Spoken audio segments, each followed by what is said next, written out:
Hello crafty friends, it's Jess from jesscrafts.com, and today I'm here for Tuesdays with Tupelo, where I'll be featuring some products from the Tupelo Designs LLC shop.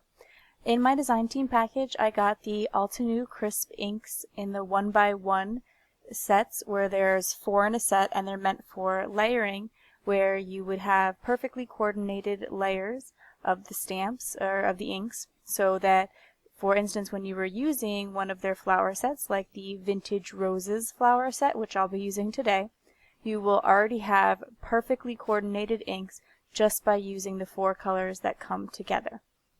Now, the particular rose that I'm using today actually only has 3 layers, so I'm just going to use 3 colors of the ink. I'm not going to use the lightest, the frost pink. I personally found that the frost pink was a little too light.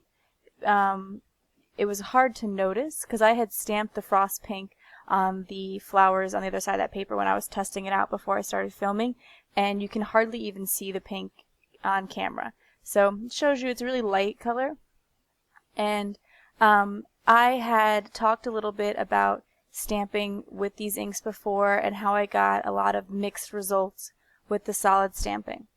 Now, those reviews were done with the pinks to reds pack, and I found that my green pack had stamped a little bit better.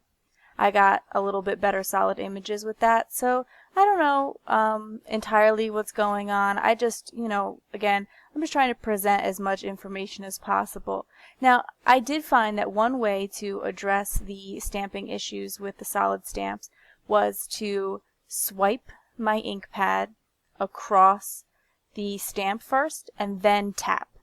Normally when I apply ink, I just tap the ink onto the stamp and that's sufficient to cover it, but I was getting a lot of beading up of the ink with these Altenew inks.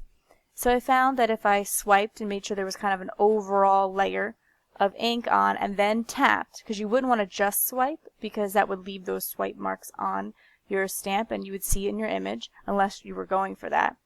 And then I tapped. That helped, and I got a more solid impression.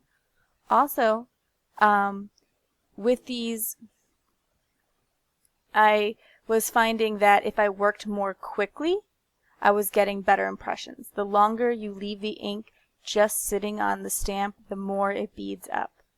So I definitely recommend inking it and going. Don't fuss with the ink too much. Don't hesitate too much because the ink isn't as solidly on the stamp as some other inks.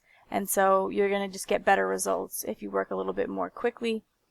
And that's not too difficult to do once you understand how these stamps work. Now what you can't see is that on my computer screen I have the picture guide from the Altenew website up that tells you how to line up these stamps.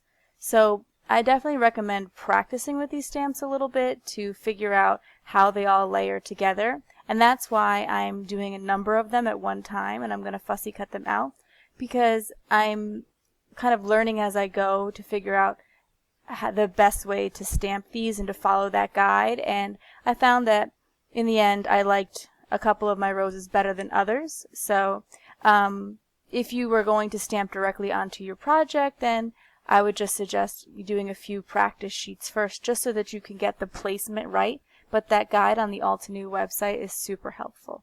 So you just go to the Vintage Roses set on the Altenew website, and one of the pictures is the guide. I'm going to stamp some of the leaves from the set as well with the Altenew inks. I chose these long leaves because I'm going to stamp them coming out from the side and the top to create an embellished corner of the card. And then I am going to layer a sentiment, also from Altenew, but from a different stamp set, although there are some beautiful sentiments inside of this Vintage Roses set. When I do the layering, I'm stamping from lightest to darkest, and I'm stamping the most solid stamp first, and then moving on. I have heard that you can go the other way. You can stamp the least solid stamp, or the darkest stamp first, and then go back. As they are dye inks, I wonder if that would sort of fade the darkest colors. But, whichever way works for you. I just recommend the light to dark because that's the results that I liked personally. I am stamping this sentiment from Eid greetings. I have a friend who is Muslim, and I made her some Eid cards recently, and she suggested that I might make a few more to list in my Etsy shop. So I thought this was a good time since I had a really nice, clean and simple design, and it would make a card that would appeal to a wide audience. So I am stamping with the Altenew jet black ink that came in the green pack, and it stamps beautifully, even though these are very fine line sentiments. So I was very happy with that. And then I'm going to get some black mats. As you can see, I have a bin full of some commonly used card base sizes and mat sizes, and I just pulled out 2 black mats from there. So that's it for my card today. If you like this video, please give it a thumbs up. If you're interested in more crafting tutorials, including the ink comparison video, please subscribe to my channel so you can never miss a video, and I will leave you links to all of these supplies in the Tupelo Designs LLC shop. Thanks for watching. Bye.